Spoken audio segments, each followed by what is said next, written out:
This is the moment we've been waiting for. Since the hours we gathered together on a night in November, painfully aware of the long fight ahead. Since the day we decided that we would not give in and grab the hand of our nearest neighbor and march to the streets. Since the moment millions joined the chorus to tell the world we would not stand for injustice against any one of us. We marched, we rallied, we fought, we steeled ourselves, and we rose up as corruption tore through the White House like a wildfire. We rose up as our country changed in ways that were unrecognizable, and we showed up for every single battle. While those at the top stoked the fires of division, each day Americans made the choice to come together. We are still in the streets, we are still fighting, knowing that what we fight for matters more than anything. And this is the moment we've been waiting for.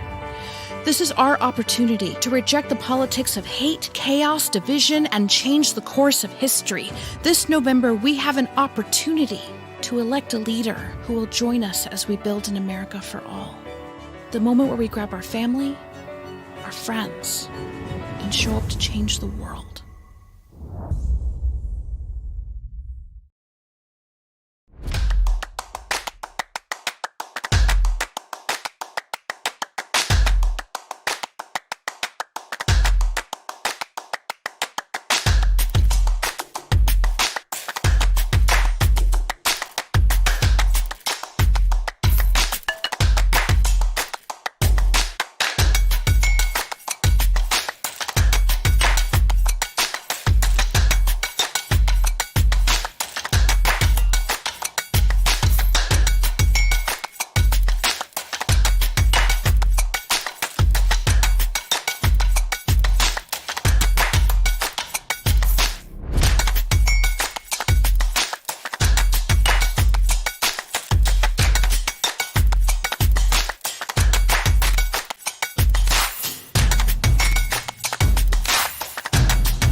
Hello, everyone, and welcome to the Your Vote is Power, Power in Action series. Woo! Okay, I have to simulate an audience because I can't see you or hear you, but I am so glad that you're here. My name is Chris Percy, and I am the training director here at Move On. As people are joining from around the country, let us know who you are. Let's get to know one another. So please, in the chat, if you haven't already, chat your first name, your pronouns, and where you're viewing us from. Again, your first name, your pronouns, and where you're looking at us from. Where you at right now? I will start. Again, my name is Chris. My pronouns are he, him, and I am from West Side of Chicago. Okay, West Side of Chicago. Shout out to everybody here from Chicago and Midwest. Those are my people, so I just wanted to say hello to you all. I'm so glad that you're here with us tonight. Whether it's supporting a candidate, fighting to pass progressive legislation, or working to change this world into a world that we can all live and thrive, Move On members are committed to an inclusive and progressive future. So whether you are already a Move On member and have been a part of the community for a long time, or whether this is your first time and you like, who be these people? Who are these folks that I'm tuning in with tonight? I just want to welcome you and say that I am glad that you're here. It's a Sunday night, but there's so much at stake in this world, and I'm so glad that you have taken the time to share it with us. We have a dope production for you tonight. It's going to include Rana Epting, Rashad Robinson, and Congresswoman Pramila Jayapal, and so many more people. So please stay tuned. There is also going to be a special surprise guest at the end. There's going to be a little something from the cast of Hamilton, so please do stick around. I am so excited and glad that I am here to experience this with you all. For those of you who haven't heard about our program that we're running, this year we are really mobilizing and empowering each other to support at least 10 people in our network, whether they could be family, friends, classmates, or just members of your community to form what we call vote teams, where you will support each other in navigating the 2020 election season together. So vote mobilizers, which are the individuals of those vote teams, create a team of voters with whom they can commit one another to voting in this election this year. So vote mobilizers support each other and their vote team to register to vote, to make a plan to vote, and to vote by November 3rd, 2020, election day, and to get at least 3 friends to do the same. Again, registering to vote, making a plan on how you're going to vote, voting by November 3rd, 2020, which is election day, and getting 3 friends to do the same. If you are somebody who is already a part of this Mobilize to Win program or has committed to getting 3 people to vote already, go ahead and just let me know in the chat who you are. Let's brag a little bit, because this is the work, right? In this age of the COVID-19, like, we have to do all that we can do in creative ways to make sure we get everybody out. So if you are one of those folks who are doing your part in this program, please let us know who you are. So I am so glad to see you all here. I'm so glad for all the work that you have already done. Shout out to those folks who are putting in the chat that they are part of a vote team. Shout out to folks like Carmen and other people whose names are a little bit hard to read because these are little sign-in names, and I don't want to say those names that much. But anyway, but I'm so glad that you're here, and I'm so glad that we have this chance to share together.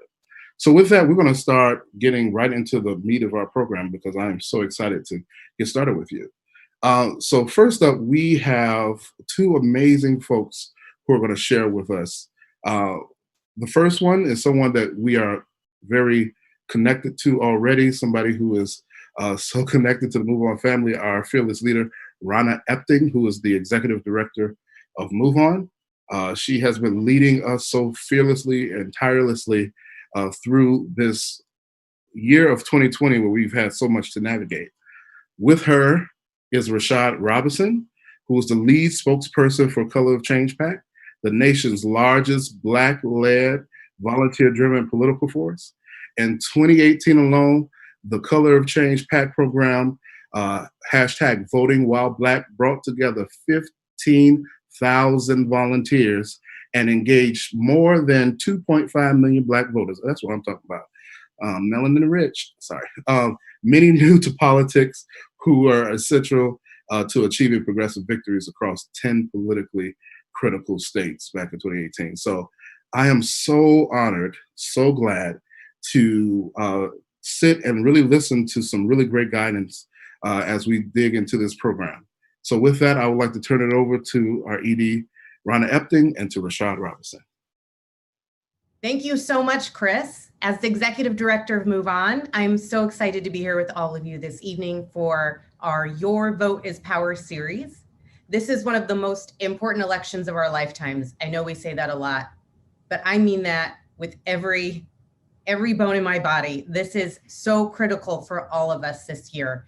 And we have just 23 days left in this election season to inspire, to mobilize, and protect the vote, and show that while the Trump administration may be creating chaos and divisiveness, we are the ones who will author the next chapter of our story. We know we are the majority, and we know that when we show up, we win.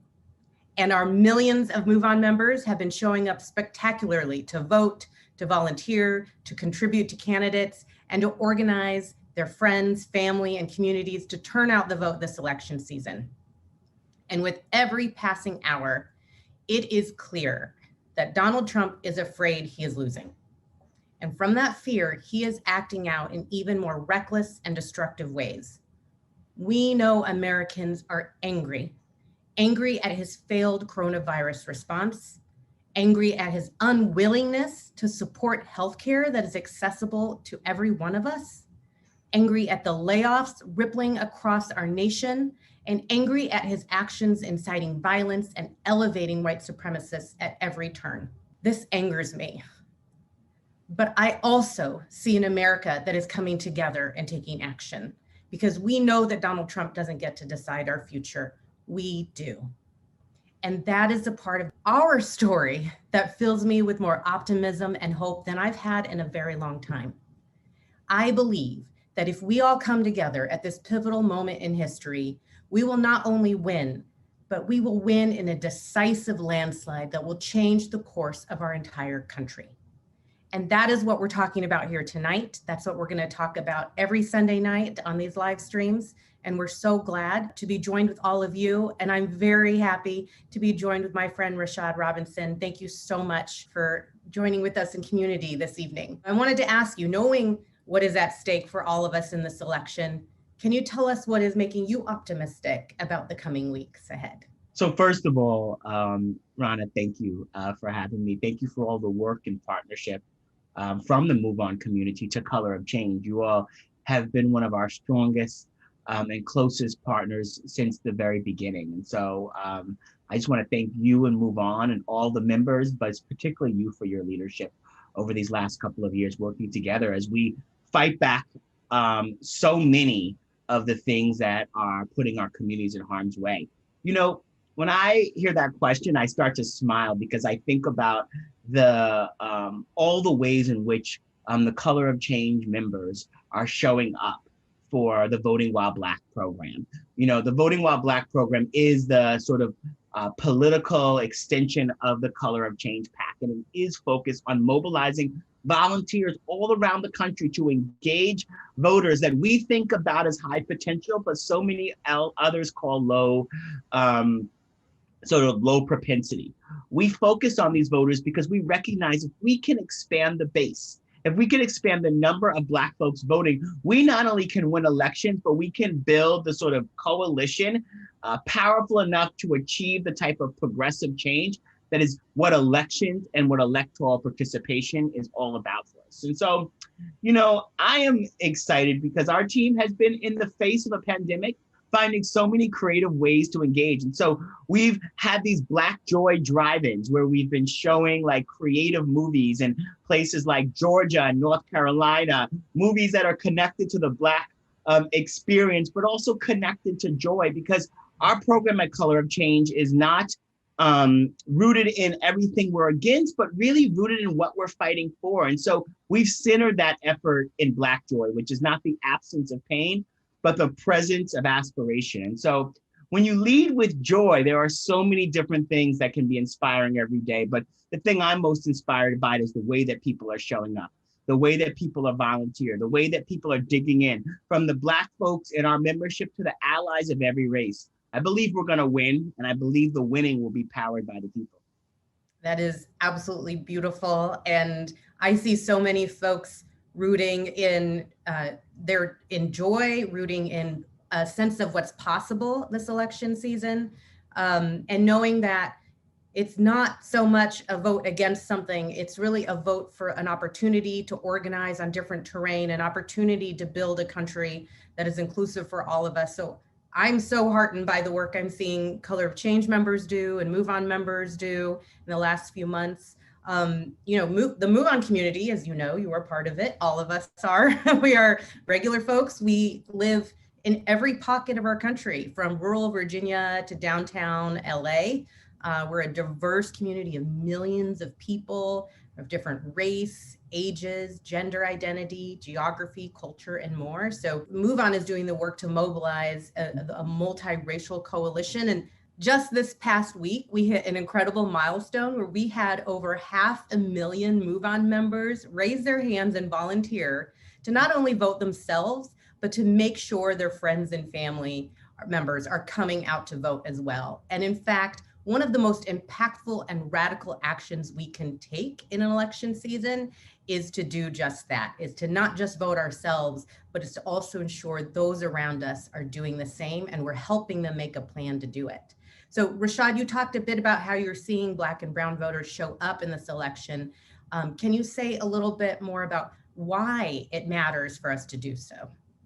Well, you know, I think about voting as in sort of an exercise analogy. I think about voting as sort of and maybe it's because of the pandemic that we're like not in gyms anymore, that I'm having to think about exercising more than normal. But I think about it in a way of like thinking about it, voting is sort of like the stretching of civic engagement, right? Stretching alone won't help you probably reach all of your goals. But just like if you don't stretch, just like if you don't vote, you're going to hurt later. And so we have to like stretch and we have to vote in order to make sure that like our muscles are ready and our body is in the right place for us to achieve all of our goals down the line. And when we don't vote, we set ourselves up to not be able to actually achieve everything we want to achieve. And so I want to be clear that like, we're never going to sell voting as the only thing that we have to do, but we need to be able to pick our opponents. And what I mean by that, folks, is I want to be able to pick the person I hold accountable. I want to be able to pick the person that I go up against when I am challenging them to achieve all the things for my community. And voting allows us to put the first person in office that we're going to go up against. And strategically, why would we not want to do that? Why would we not want to be in a position to put in place the opponent that we're going to have to challenge, that we're going to have to push, that we're going to have to get demands from? And so as an organization that was founded in the aftermath of a flood, which was Hurricane Katrina a little over 15 years ago, a flood that was caused by bad decision makers and turned into a life-altering disaster by bad decision makers. Black folks were literally on their roofs begging for the government to do something and left to die. And the thing about Katrina is that it illustrated all the things that people already knew: geographic segregation, generational poverty, and the impacts of what we've done to our planet, the ways in which structural racism undergirds all those things. But at the heart of it, no one was nervous about disappointing Black people, government, corporations, and media. And so our effort is about forcing those in power to be nervous about disappointing us. And that's why we've got to vote. Voting from the bottom of the ticket up to the top of the ticket is about building power to change the rules. And that is how we situate it inside of all of the work we do every day to make justice real and to ensure that we inspire voters to build the type of power that we all need. You articulated that so clearly. I want to talk about one more element that's injected in all of this: the importance of voting, the importance of movements, the importance of picking our opponents and holding them accountable. But there's also this unfortunate existence of active disinformation and misinformation campaigns out there. We've heard all about disinformation campaigns run by people and entities who seek to undermine the integrity of the election, and actually they're actively pushing out information that is suppressing the vote, that's encouraging Black and brown people to not vote. And Color Change has been at the forefront of campaigning to stop these disinformation networks and campaigns. And Move On has its own anti-disinformation investigations team that often partners with you all in these critical efforts. Can you share what you think we as a country need to push for next to see some change in these trends? You know, we've been at this for years. We've been at this for years at pushing and forcing new policies at all of these places. And, Facebook being, the biggest challenge that we face will put in place new policies and then not enforce them when they come to Donald Trump. And so that really leads me to the other thing, is that we do need long-term structural reform. This problem is only going to get worse when you think about a platform like Facebook, which has 75% of the messenger market, which one person, Mark Zuckerberg, is chairperson and CEO and controls 60% of the shares in something that they like to talk about as a public square. A private person shouldn't own a public square like that, a public square that has over 2.7 billion users, more followers than Christianity. And so when think about holding these platforms accountable, we will need new rules of the road. We will need new rules of the road that don't allow for hate to spread, that don't allow for civil rights to be violated, so that the technology that can bring us into the future doesn't drag us into the past. But, Rana, we can't do that if we don't win elections. Yep. The reason why we're in this place right now is because we don't actually have the people in office right now that will actually enforce it. And I've had direct conversations with, many of the folks that would be leading in the Senate if we take back the Senate. And we need them in a position so that we can push them. And that doesn't happen if we don't win elections. And so, yes, we're going to have to fight like hell to actually deal with the world as it exists on these platforms. But if we win, we can actually start working towards the world that we want. As a person who is a descendant of folks who had to struggle for the right to vote, and as a person who day in and day out today watches and is part of the modern struggles for the right to vote, I know full well that we have to take this as seriously as possible. And this is just one piece of how we get the things that our communities deserve. Thank you, Rashad. So one more question before we let you go. What can an average person do to stop the spread of disinformation and misinformation campaigns?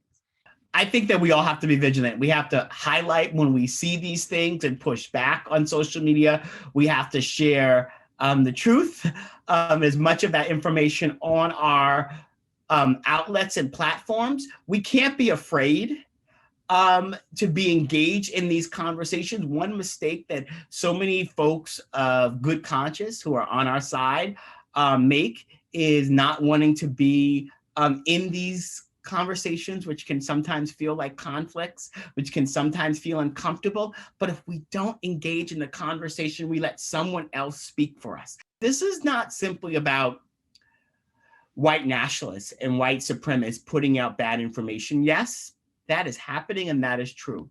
But they are being enabled and supported by big corporations and big media outlets who also recognize that they have some wins if Donald Trump becomes president again. If the members of the Senate who have stood in the way of so much progress and have enabled Donald Trump for all these years continue in power, make no mistake that there are corporations, many of whom have said Black Lives Matter, who are doing everything in their power to keep this president who could care less about Black lives, who is focused on putting Black lives in harm's way. It's across so many of the issues, whether we hear folks say Black folks are dying from COVID, rather than saying Black folks are being killed by government inaction and corporate power. Like, we need to put the energy and the focus on the systems that are harming us, so that when we end up in these conversations, we can actually not be focusing on fixing the communities that have been hurt and harmed, but around building the type of power to change those rules. A lot of times we tell people just to vote. And I want to say that this is part of the larger work. And, I also think about Black folks' role in all of this. As an organization that is deeply committed to voting, the Black folks are the protagonists in the American story of voting. No group of people have fought harder, stood on longer lines, faced more indignities to express our will for a better future. And I say that to say we need folks of all races, of all backgrounds. If you've been out at those marches, if you've been engaging, that in this election, we need you. Thank you so much, Rashad. Thank you so much for your leadership, your partnership, your friendship, everything that you've done for Black community in this country. I just want to echo Rashad's point. There are so many of us that believe and that share the same values, and that if we act together, we really can pick who our opponents are. We can shift the pathway that we're all on, and we can help create a new one together. So thank you so much, Rashad. We are grateful, and I'm going to pass it back to Chris Percy to tell us a little bit about the ways that people watching can be part of Move On's volunteer program to ensure we get a landslide win this election. Thank you.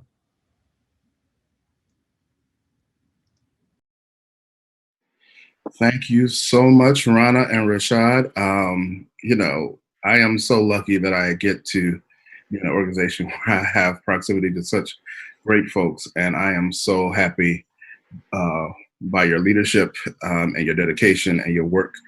It is very inspiring, and thank you so much for taking time out to talk with us.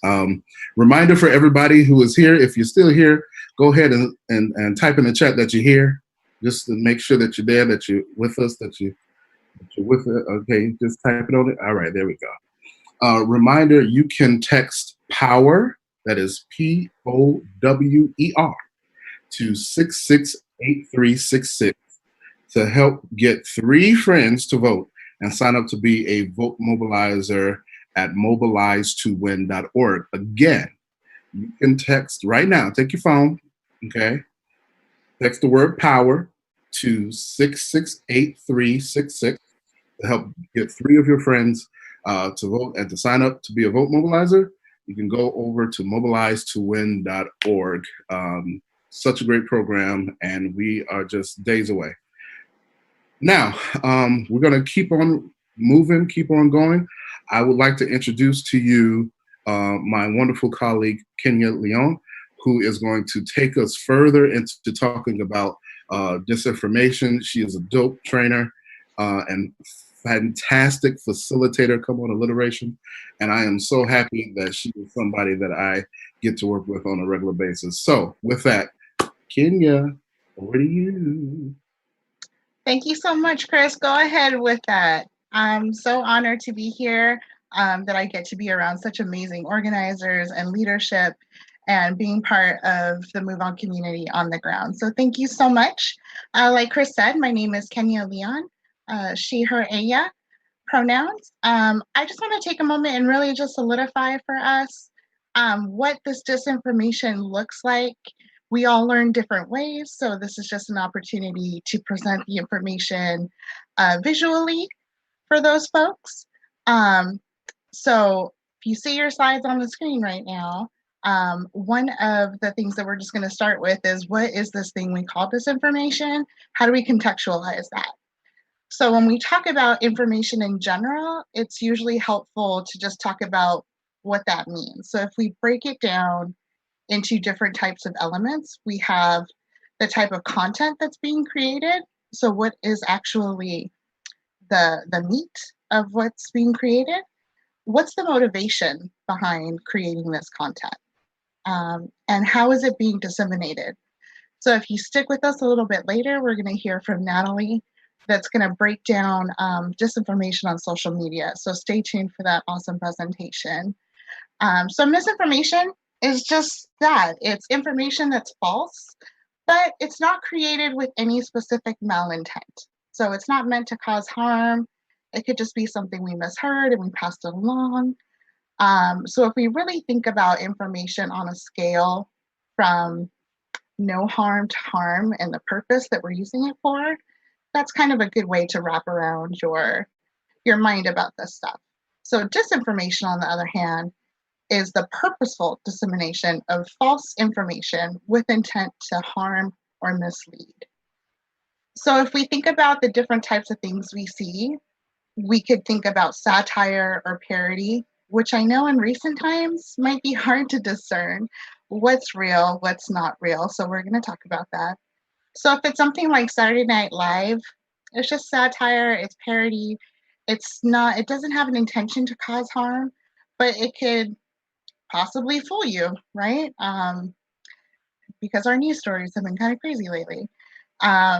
False connection is when someone uses a picture of an actual event and maybe mislabels the headline. So it's always important to kind of follow up and see, is that really what they're talking about, or did they find a cool picture online? We have imposter content when an actual source is being impersonated. So when it's not abcnews.com, but it's abcnews.something. So we'll talk a little bit more about that as well. And then we have the straight up fake news, fabricated content, where 100% of that is false and it's created purposely to cause harm. So I know that's a lot to kind of wrap our heads around, but feel free to put in the chat if you've experienced any kind of misinformation. If maybe you shared something online or had a conversation about something you read and maybe it was like too good to be true, or it sounded so crazy that it couldn't be real, and maybe it was. So feel free to share your experiences in the chat. But one of the main reasons we're pointing this out is that this is purposeful and it's intent on causing harm to suppress our vote, right? Like if we hear a story about threats to folks that are waiting in line to vote, that might have us think twice about what we're doing, right? Do we want to go in line? So remember that disinformation is meant to touch us in our feels and really create that reaction. So questioning it is super important. So for example, ways it's been used for voter suppression in the past is during the 2016 election and during the midterms, and we're starting to see some of that now, is districts, heavily Black and POC, people of color districts, were sent mailers and sent texts with the wrong election date. So having this vote team, having a support around you to make sure that you're getting good, trusted information can be so super helpful. So if you did receive a text that said, hey, election day is on this day, and you know for a fact it's on the 3rd, that's misinformation.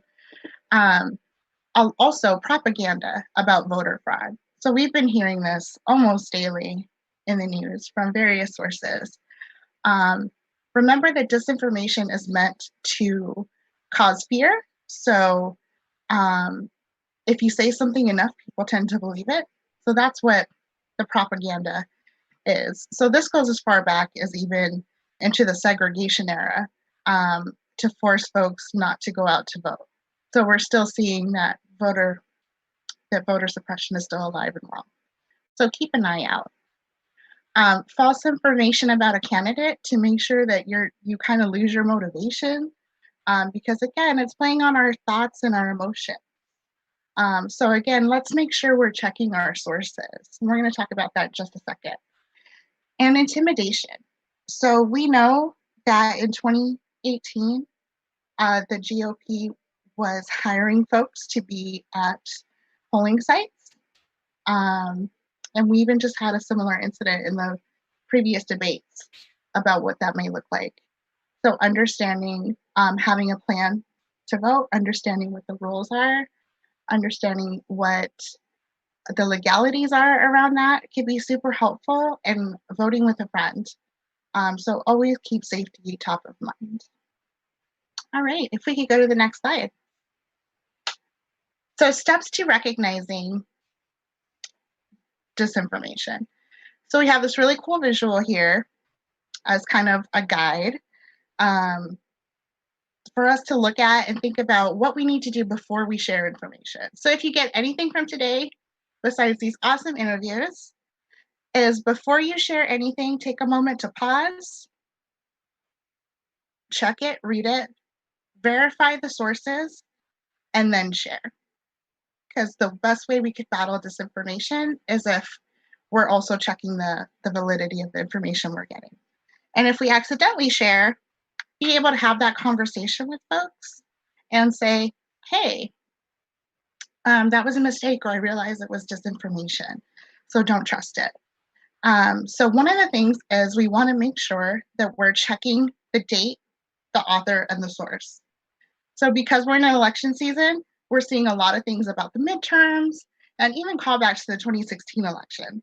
So when you're reading an article or someone is quoting something, we want to make sure that it's current, who wrote it, and where's it coming from. And it's important to read the actual story. As we learned earlier, folks can take an actual picture or an actual context and change the headline to make it look like it's something else. So let's read the whole thing to make sure it's what we're actually reading. Like, what are they trying to tell us here? And then, are there supporting sources? Do you see it posted in other news streams? Do you see it being cited by other folks? This could also be helpful to do by using fact-checking websites. And if you just Google that, there are tons of really great sites that could help us decipher when we're taking that moment to pause and verify if this is disinformation or not. And then remember to share from its original source. So if I retweet something and you're like, oh, that's really awesome, Kenya, thanks so much for sharing that, go to the main source. So if I retweet something from MSNBC, for example, don't retweet me, retweet them. That could also help to dispel any fears about it being something that I just came up with, for example. And once you check this out, if you realize that you have either been given disinformation or have shared disinformation, take a moment just to talk about it. Untweet, delete, or find another source and share that actual source to clarify the misinformation. So with that, if we could go to the next slide.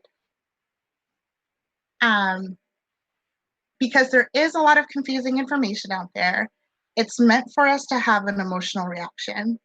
And news can come at us very, very quickly. So where to get the 411, okay? Especially around voting, we want to make sure that we're receiving the best, most accurate, up-to-date information. So for that, we want to make sure that you all are checking with your state election board, whether that's your Secretary of State, Secretary of Commonwealth, your election clerk. Go to that website or contact them directly for things that impact your county, your municipality, your state. First and foremost, horse's mouth, right? Another helpful website that we're letting folks know about is vote.org/COVID-19. We know this pandemic has added extra challenges to voting this year, so things could change daily. So to ensure safety and to help you with your vote plan, check this out. Vote.org is a great source, and clicking on this link will help you also get directed to your main state website, and I'll update any new COVID-19 related restrictions or safety information. And when we're talking about voting, we again want to make sure we have the best information we can. 1-866-OUR-VOTE is our election protection hotline. If you have questions about voting, if you get told something at the polls, double check, right? Pause, verify, and share. In this case, pause and call us to verify. This is a nationwide hotline. They are also available online. So that's 1-866-OUR-VOTE or 866-687-8683. Protect your vote. Your vote is your power. And with that, I'm going to pass it back to Chris. Thank you so much. Thank you, Kenya. And one, you were dope. I get made fun of because I like to use that word a lot, but you were dope.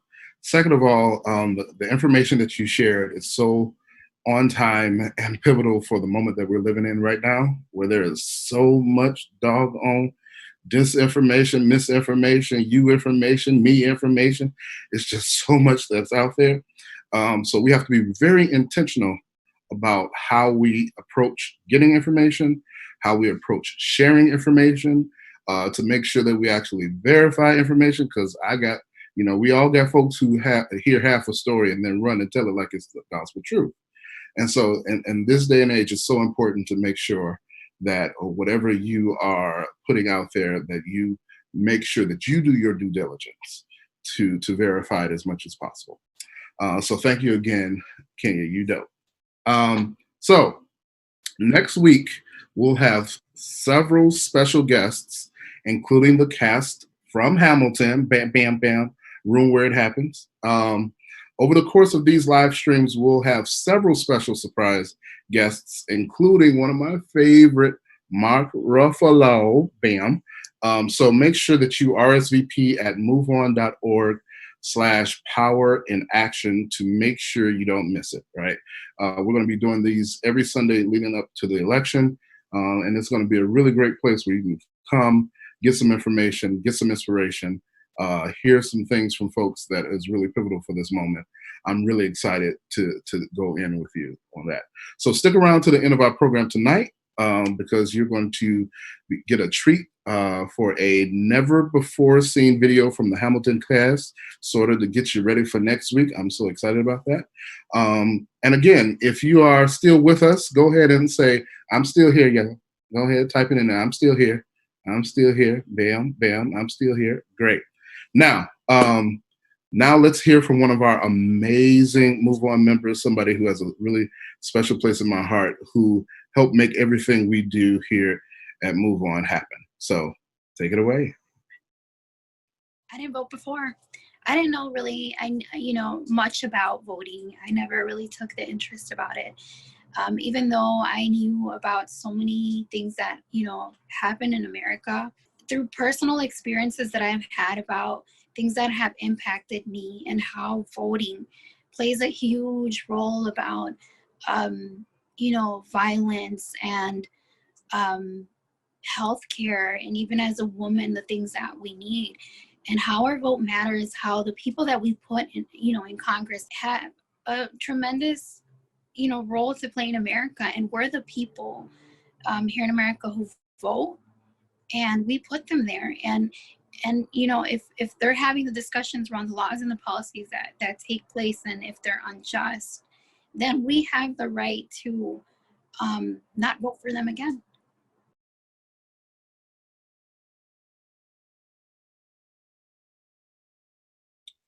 All right. Thank you. One of my absolute favorite people, truly one of my favorite people in the world, Janet is.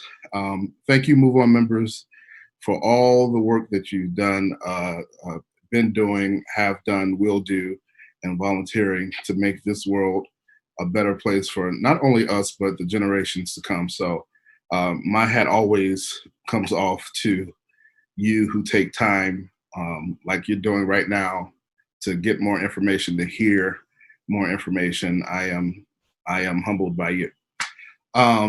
So you can sign up.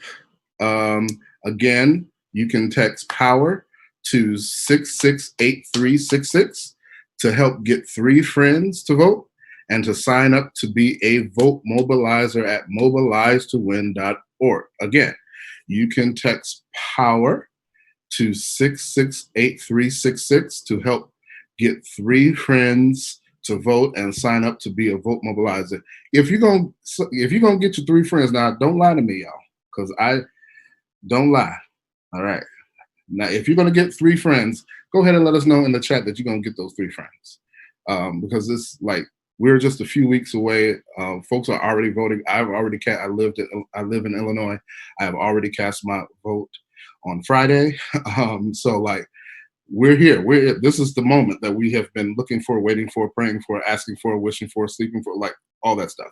So let me know if you're going to do that. Again, you can text POWER to 668366 to help get 3 friends to vote and sign up to be a vote mobilizer at mobilizetowin.org. All right, now we have a lot of stuff, and I'm so happy because this is all what we have been hearing from you that you've needed. So now I'm going to introduce Natalie Martinez, who is Move On's lead researcher in disinformation, and Destiny Dixon, one of our voter mobilization strategists, to talk through some things and go deeper into disinformation so we can really leave here with some real good nuggets to take, not only for the next few weeks, but even beyond, because this is something that is just in the world today. So with that, I'm going to turn it over to Natalie and to Destiny. Hey, you guys, this is Destiny from Move On. I'm here with Natalie Martinez. Natalie, do you want to introduce yourself before we get started? Sure. So I'm a disinformation researcher with Move On. My work background is in researching right-wing extremism and misinformation on social media. Awesome. So how would you explain disinformation or misinformation to someone that isn't familiar with it, especially to like a younger audience that like maybe sometimes disinformation, misinformation, we look and perceive sometimes a little different than others? Yeah. So misinformation and disinformation are 2 different things. So misinformation is just any sort of like false or misleading claim. It doesn't necessarily have a malicious intent to it. So like news outlets can accidentally, make a mistake, and that could be considered misinformation. Disinformation is part of a larger, usually political campaign to actively misinform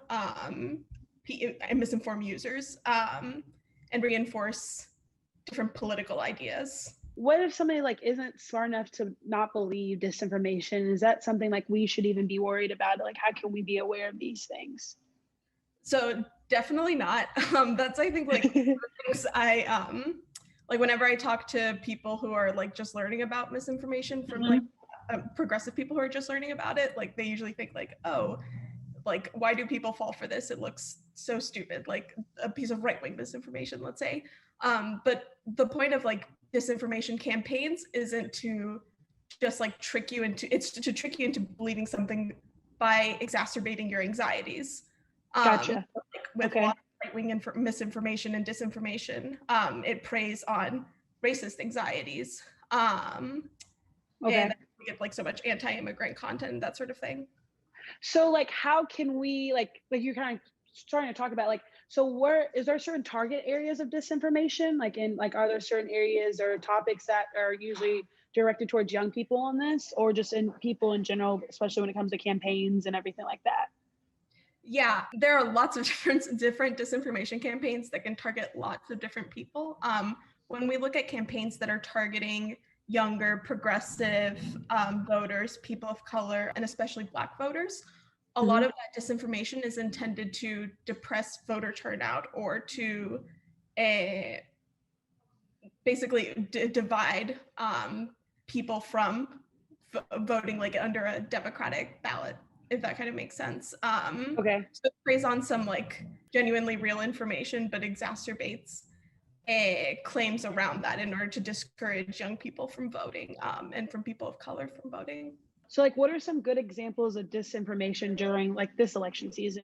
I think this election season, vote by mail disinformation has gotten a really big highlight. That's not new at all. It has existed before social media and is just building off of a larger right-wing media disinformation campaign to claim to invalidate absentee voting and voting by mail, usually by associating it with either voter fraud, conspiracy theories, or there's a lot of like anti-immigration narratives around the idea of non-citizens voting that aren't found in claims.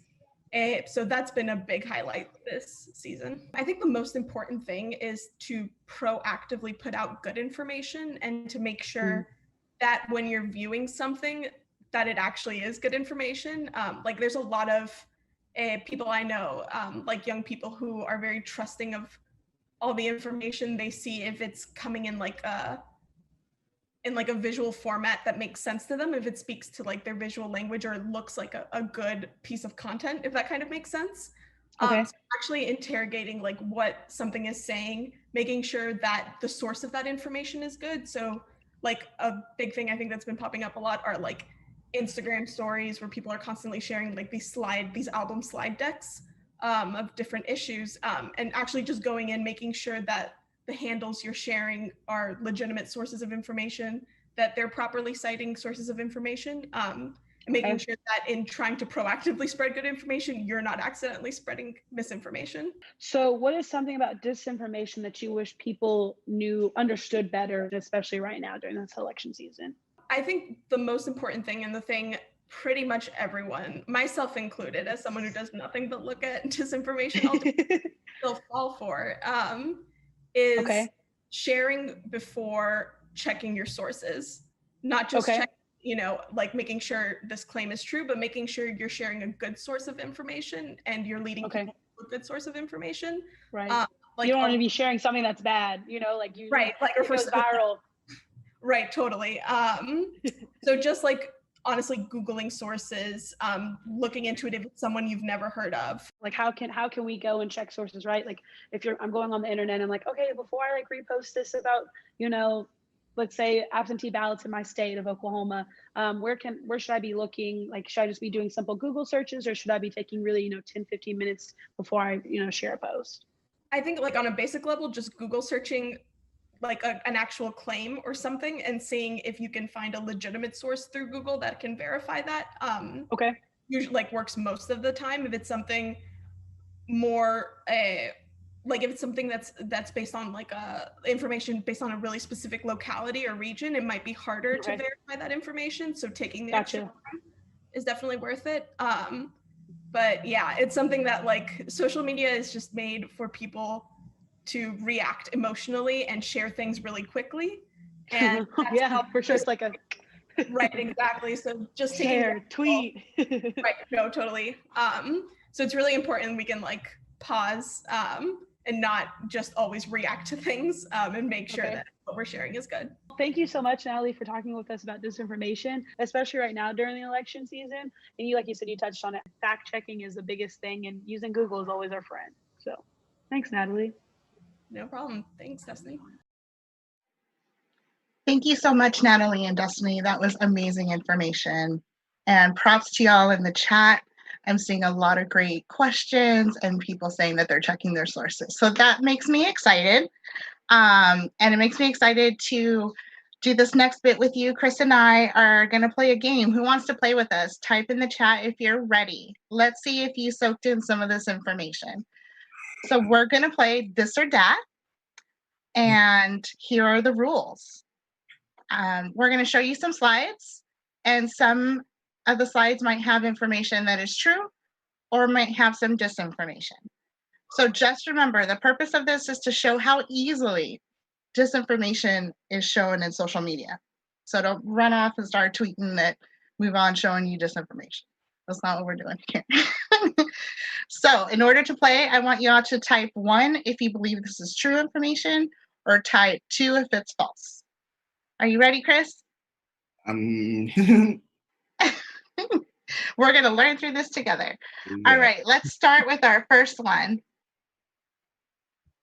So, all right, this or that. Is this true? Type 1 if you believe this is true, or 2 if it's false. This is a tweet from Jefferson Riley, who is the Republican mayor of Mansfield, Georgia. He tweeted, "Remember the voting days. Republicans vote on Tuesday, 11/8, and Democrats vote on Wednesday, 11/9. So, is this true or false?" Yes. Yeah, they're trying to trick me, but they're not going to. They ain't going to get you. So this is a real tweet. This actually was written by this human. He posted this on his personal Facebook page after he got a lot of, just descended upon from the internet about what he was doing. He deleted it. So just so you all know, the general election in the United States of America is the second Tuesday of November. So this is a common type of disinformation that happens around election season. So make sure that we know what the voting date is. And y'all, what day is election day? Can you type it in the chat? What is it? That's right. November 3rd, 2020 is when we're going to save our lives. November 3rd is election day, November 3rd, 2020. 11/3/2020. All right. So let's go to the next one. Let's see if we can figure it out. All right, y'all. Sorry for the, we didn't have a content warning. We have a tweet here from our occupant of the White House. So we're going to type 1 for true or 2 for false. He tweeted, "Just out, according to @CNN, Utah officials reporting machine problems across the entire country." Damn, they be knowing some things in Utah.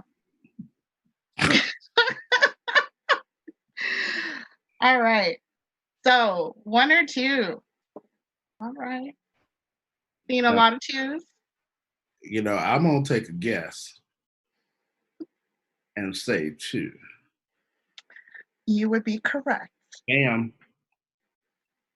So we're not going to generalize that this would be all the tweets.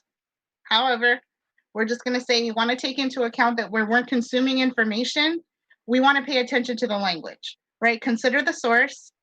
We're just going to leave that there. Read it and check the language, right? So a Utah official would have no idea what's happening across the entire country. The actual news that CNN had to correct the occupant on was that there was an issue in his county with one machine. So again, even when we're trying to communicate a real situation, this is a really good example to show misinformation and disinformation because it was done with an intent to harm, to create propaganda about the election. All right, y'all, you doing good? See, Chris, you're 2 for 2. All right, let's show the next one. This is just reminding me of quiz days in school, and I was never good at it. That's why I'm actually cheating off everybody else right now. Oh, you cheating off the chat? Oh, y'all better get it right because Chris is looking at your answers. All right, this or that. Is this true or false? This was a legal notice that was pasted on the campus of Bates College. It says, Bates election legal advisory. If you choose to register and vote in Lewiston County, you must pay to change your driver's license to Lewiston, Maine within 30 days and pay to re-register any vehicle you have in Lewiston. And then it goes on to talk about all that. So, true or false? Yes. Good job, y'all. What did they say? It's false. Okay, that's what I was saying too. Right? First of all, does this look legal or official in any way, shape, or form? No. I feel like I could have made something better on PowerPoint. So just by the looks of it, right? Consider the source. There's no seal. There's no like address or like it's not telling you to go get information somewhere. This straight up look like a flyer that someone made on campus to mess with people. So again, check your information at your Secretary of State, especially if it's about voting, right? Like that is your first and foremost place to go. Like what your car has to do with voting. I don't know, Chris. I've never heard of that. Yeah, no. And I would have paid to re-register because that was a lot of money. So keep in mind, because disinformation is meant to like appeal to our emotions, that's scary, right? Like, oh man, I gotta pay for my driver's license again. I gotta pay for my registry. Like, you know, and in a college student, I don't know about y'all, but when I was in school, that's a lot of money. Mm-hmm. So again, it's meant if you have that emotional reaction, think twice, take a breath. You're gonna pause, verify, and then get a result. All right, y'all are doing good. I'm so proud of you. All right, last one, y'all. So this or that. Which account is the real one? Type 1 if you believe CNN_politics is the legitimate account. Or type 2 if you believe at CNN politics is the original account. This is a challenging one. Right. What do we think, y'all? We have a little mix in the chat. Yeah, this one is tricky because they both look like they can be legit. So, the real one is the second one. So for y'all that type 2, congratulations. You are checking your sources. That's what I typed. Is that what you typed? All right, look at you, 4 for 4.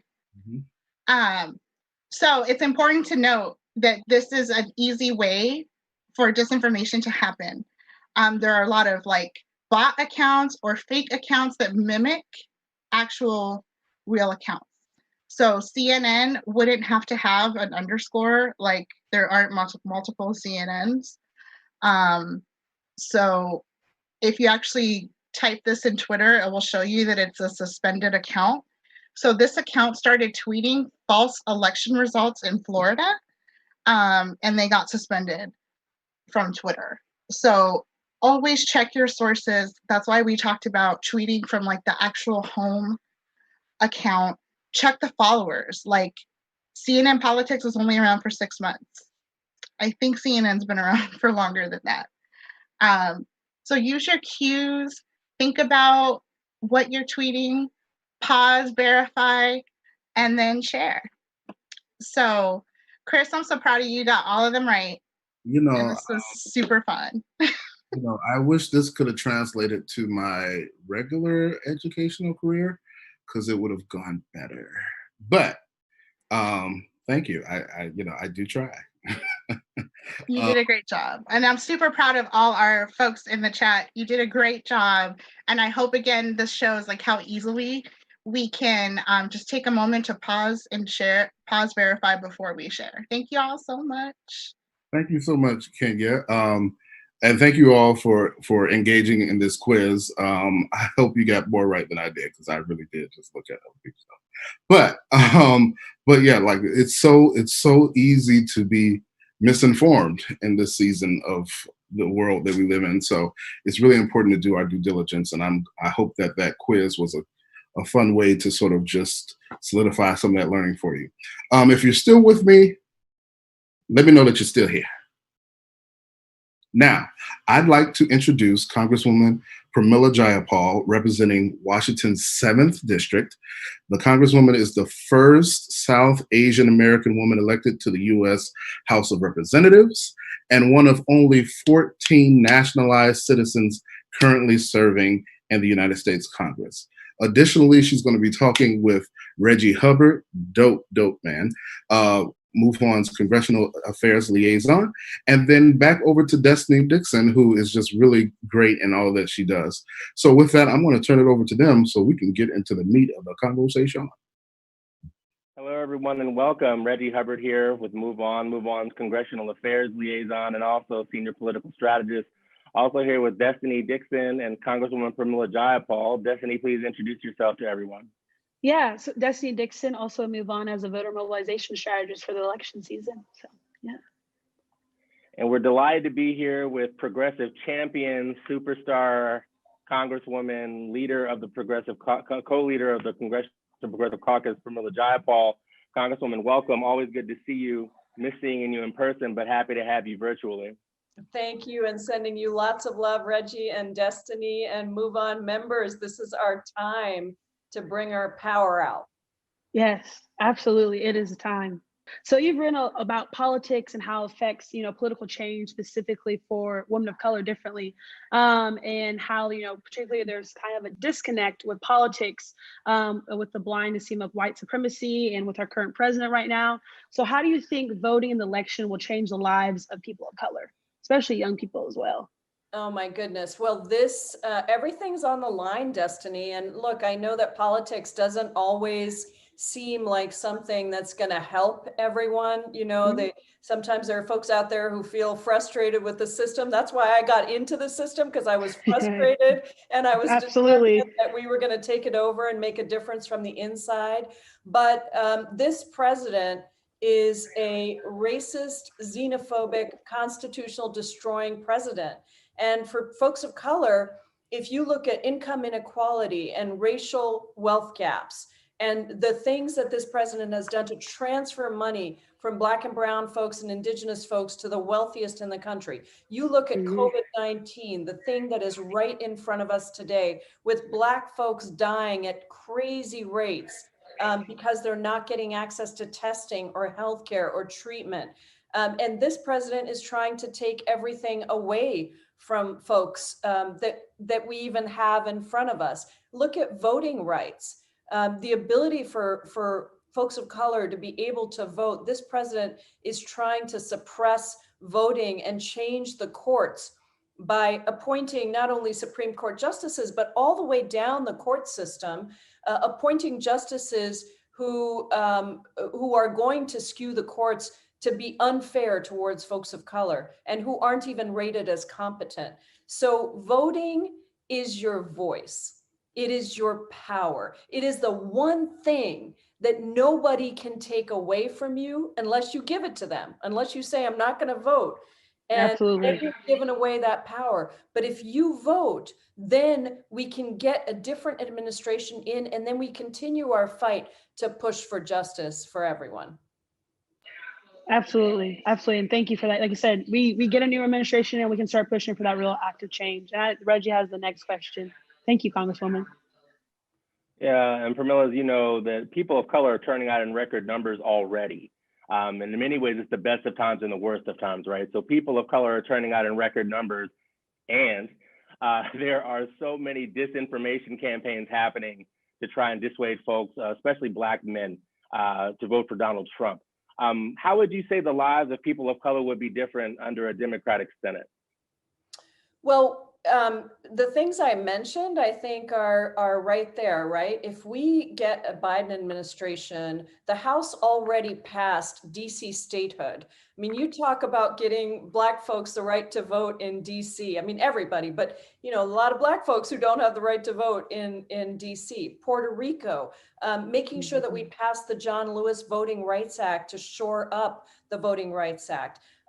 Passing a $15 minimum wage. These are all bills that the Democratic House has already passed, and lifting people in their wages so that we can actually have a system where somebody can work a job and be a frontline worker and get the pay that they deserve and the benefits that they deserve. Democracy reform. I know this sounds kind of, separate from us, but the reason that politics is so screwed up is because of money in politics. And we passed HR 1 that says, let's take that money out of politics and let's really think about a public financing system of democracy, right? So that we don't have corporations running our elections. Climate change, another really important issue.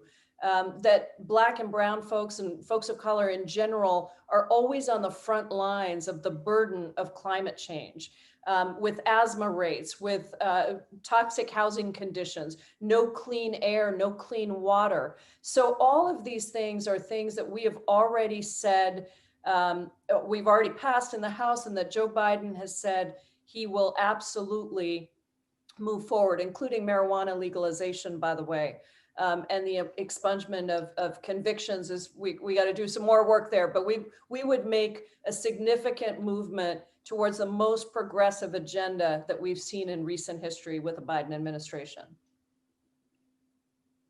Absolutely. So I know you already kind of started talking about this, but can you kind of touch and highlight what is at stake this election, and why should people, show out to vote? We said, voting is so important. We got the shirts on, everything like that. But why should people really turn out this election, and what really is at stake if we do not vote? Well, the thing I ask people is, what do you care about? Tell me what you care about. And the answers I get back are, I care about student loan debt. I can't get a higher education, or I've got too much debt from the education I tried to get. Donald Trump, all he is doing is trying to increase the school to prison pipeline, not trying to get rid of it. He is not trying to, he's actually taking away the ability for people to get loan forgiveness, to try to get rid of their student debt. He has no proactive plans. He's trying to take us backwards. People say to me, I care about Medicare for all. That's my signature bill to provide universal guaranteed health care to everyone. Donald Trump is trying to strip away health care. And think about this, 7 million people have COVID, got infected with COVID. We've lost 212,000 people in this country. But those 7 million, that is a pre-existing condition that Donald Trump is going to strip away.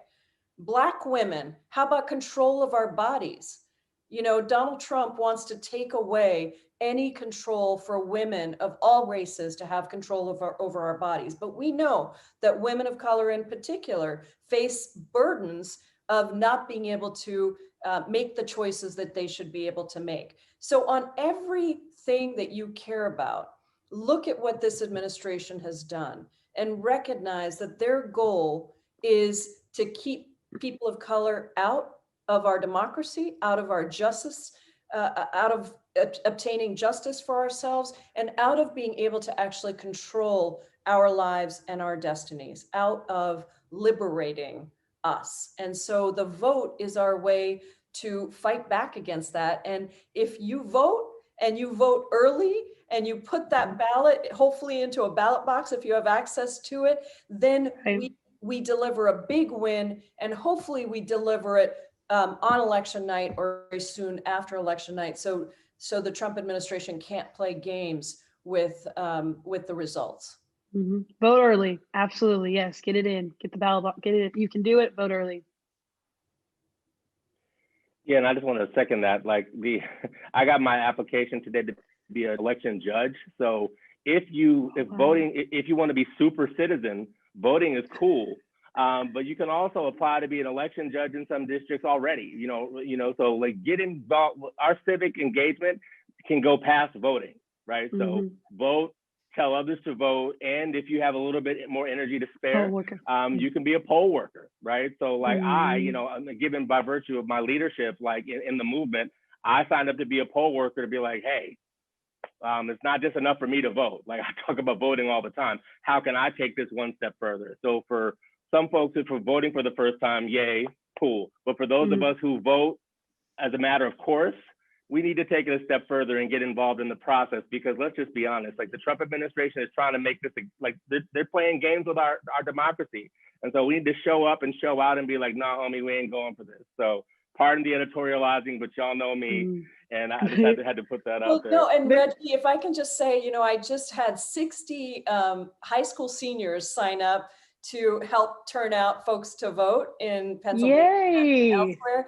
And it was so great because they were like, look, I can't vote, but you're making decisions about my future. And so that's the message that they were sending to people is they can't vote yet, but they can still do something. They can still help turn other people out. They can participate in our deep canvassing efforts that we've all got going on. They can call up people that they need to vote. They can make sure that their parents are voting and voting early. So people have a lot of power. And the question is, use the power you have, and your vote or actions that you do to get people to vote is like that. Oh, awesome. Let's embrace that power and never give it away. No, you made a good point. Definitely, go ahead. Yeah, no, I was just gonna say my 12-year-old sister asked my mom and was like, hey, mom, did you get your absentee ballot? Like I said, my 12 years old asking my mom, hey, do you and my sister have your ballots in? So like I said, it doesn't matter how old, how young you are, you can, make an impact and make a change regardless if you can't, vote yet. So yes, absolutely. I was going to say that same thing, Destiny. I was going to be like, look, for you younger voters or younger non-voters out there, you can reverse nag your folks, right? Right. So in the same way they nag you about like greens and green beans or whatever, you could be like, yo, did you get that vote in though? You know what I mean? Right. So use this opportunity to make democracy better by reverse nagging your parents. And if they don't like it, tell them Black hippie said it's all good. So the next question, Pramila, is, the COVID coronavirus hit Washington State hardest first, right? So you've had like acute experience with this. So how will the COVID response be different without Donald Trump? Well, we got the first case in the country, you're right, back in January, if you can imagine that. And so we really were hit so hard. And we're just fortunate that we have a governor, a Democratic governor, who listens to science and listens to public health. We're fortunate that we had a public health system in Washington State that was far better than many other parts of the country. And so our lab started immediately focusing on testing, right? We got tests, and even though there was a shortage, we were able to focus right away on the science of mask wearing. And we didn't have anybody in our state who was undermining wearing masks and social distancing. So we quickly were able to try and address the situation. But the reality is we have not had that leadership at the federal level. In fact, we've had worse than that. We've had a person who is today talking about having a rally tomorrow at the White House when we still don't know if he has even had a negative test yet, and who has consistently undermined wearing of masks, the production of tests, the contact tracing that needs to happen to keep the virus in check, the provision of money to schools so that schools can reopen. Listen, I know there are a lot of parents out there who are dealing with so much anxiety right now because you're trying to work, you're trying to take care of your kids and make sure that they're at home getting their studies done, or you're afraid because they're going to schools that shouldn't be opened yet, but they are.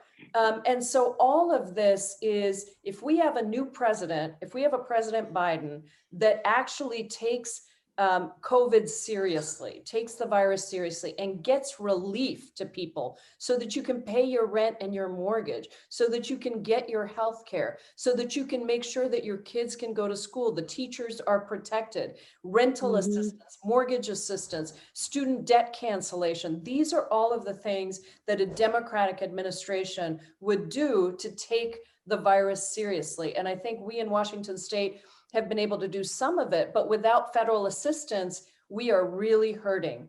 And just last week, we had 1 million people file brand new unemployment claims. Every week, 1 million people are filing unemployment claims in the United States of America. And this president is acting like it doesn't even exist. The only way that we have to address this is through our vote, is to get him out of office and to get a new administration in, a new Senate, a more progressive House. And then we can take on the many crises that we have in front of us. Yeah, before you go, Destiny, I just want to, Pramila, I want to draw out something that you said that really spoke to me, is that like COVID response is healthcare and education and jobs. And, you know, like it's not just the disease. Like there are all these other things that have happened that, you know, that needs a coordinated federal response that is just remarkably absent. So it's economic policy, it's educational, it's public safety, it's public health, like it's all of these things. So it's not just the disease. So that's why we need that's why your vote is power. And the other thing I'll say is that if your vote didn't matter, why would they try and take it from you? Like, just recognize the game. Let's just be real. Let's keep it 100. Like if it wasn't worth anything, they wouldn't try and take it from you. That's right. Why are they fighting so hard, to take it away? Like you said, your voice is power, and we got to use it. And everything's online. Everything's at stake this election, and that's why we need to get as many people out to vote. Absolutely. So Move On's having a really successful campaign right now, texting power to 668-336, and that's basically asking our friends to triple the vote, doing specifically vote tripling. Congresswoman, can you give any advice to someone to talk to their friends about voting? Because a lot of people, get nervous about it and don't know, like, how can you ask somebody about voting, everything like that. So do you have any advice, especially for young people or new voters, how we can talk to other people and triple our vote this election cycle? Yeah, I think the key thing is do it, right? Like pick up the phone or pick up your cell phone, text somebody, whatever your means of communication is, ask them if they voted and ask them, tell them why it's so important to you for them to vote, but also ask them what's important to them. And then when they say, whatever it is, then say, do you know that if you don't vote, then this is going to get worse. But also, do you know that your vote is power? And see how they respond to that. And then as soon as they're ready to say, yes, I'm going to vote, if you get them to say, yes, I'm going to vote, then you need a plan. What does that mean? Do you have your ballot? Do you know where to get your ballot? Do you know where to drop off your ballot? Can I talk through how you're going to get your ballot to the ballot box? That plan, it's called a voting plan. That's what we really want everybody to do. But the main thing is pick up the phone, call 3 friends and say, have you voted? Are you going to vote? And then help them make the plan to get there. Well, Congresswoman, thank you for your time. And Destiny, thank you for being a part of this. Let's conclude by saying, again, please text POWER to 668-336 to ask 3 of your friends to vote this election. Your vote is power, and together we make the future. Thank you all very much. Thank you, Congresswoman. Appreciate it.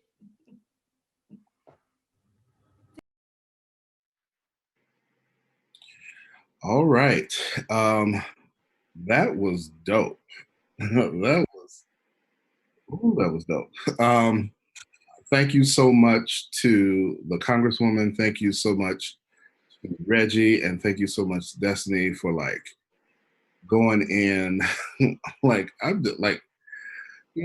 goosebumpsies, truly in all of the work that's happening and that's moving on several fronts, and it's been so amazingly great. Kenya, how are you feeling tonight? We've gone through such a journey.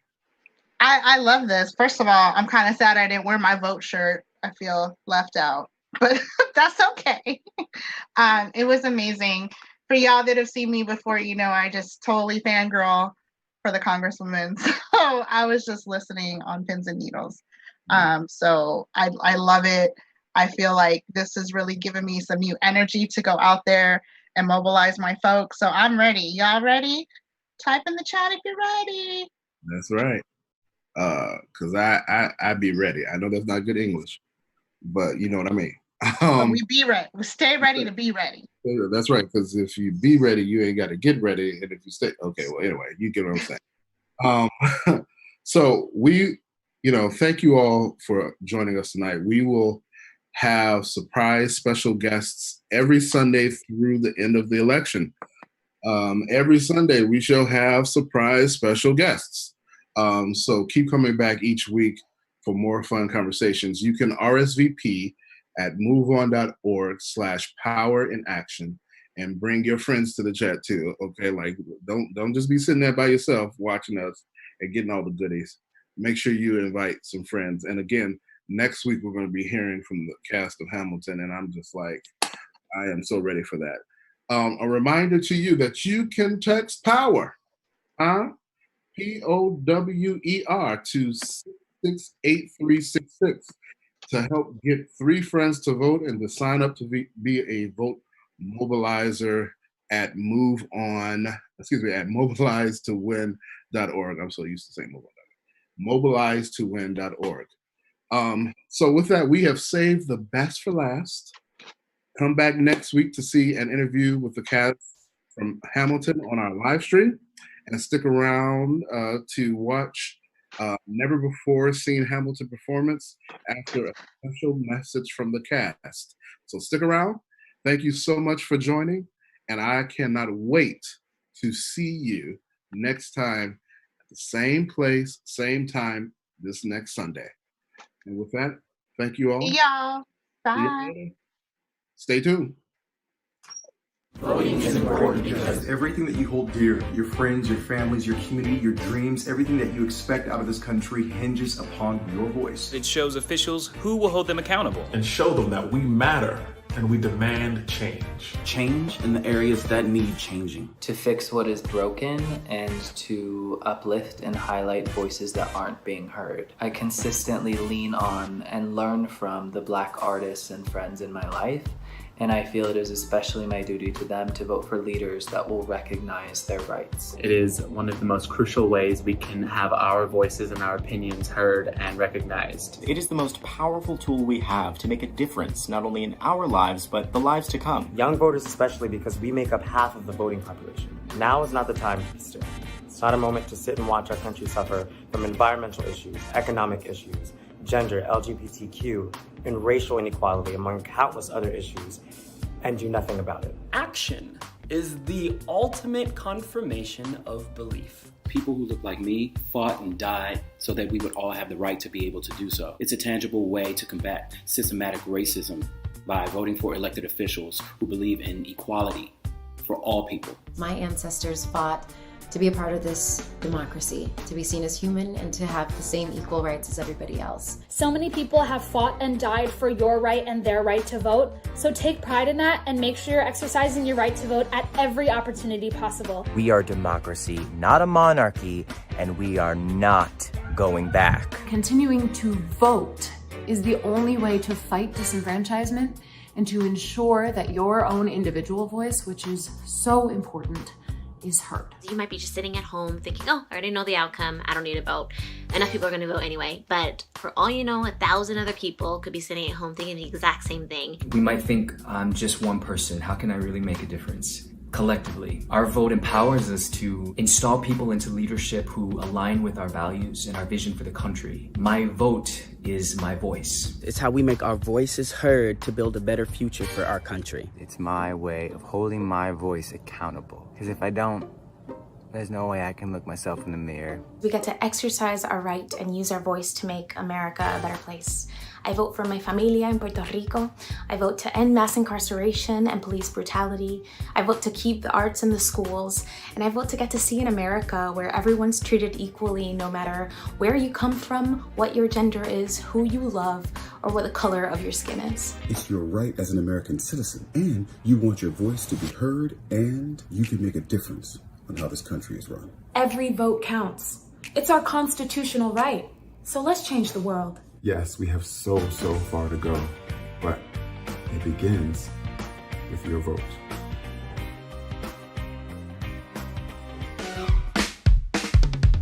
Work, work, Angelica. Work, work, Eliza. And Peggy, the Schuyler sisters. Peggy, Eliza, work. Daddy said to be home by sundown. Daddy doesn't need to know. Daddy said not to go downtown. Like I said, you're free to go. But look around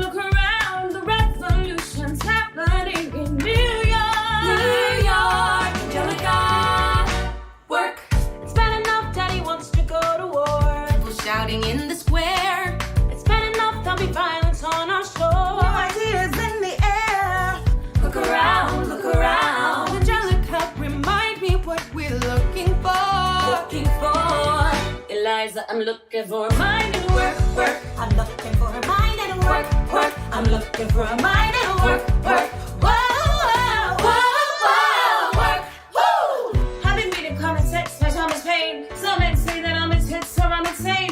You want a revolution? I want a revelation. So listen to my declaration. We hold these truths to be self-evident that all men are created equal. And when I meet Thomas Jefferson, I'ma compel him to include women in the sequel. Work! Look around at how lucky we are to be alive right now. Look around at how lucky we are to be alive right now. History is happening in Manhattan, and we just happen to be in the greatest city in the world. In the greatest city in the world. Cause I've been reading common sense by Thomas Paine. So men say that I'm intense or I'm insane. You want a revolution? I want a revelation. So listen to my declaration. We hold these truths to be self-evident that all men are created equal. Look around at how lucky we are to be alive right now. History is happening in Manhattan, and we just happen to be in the greatest city in the world. In the greatest city in the world. Work, work, Angelica. Work, work, Eliza and Peggy, the Schuyler sisters. We're looking for a mind and work, work, hey, work, work, work, work, work. In the greatest city in the world.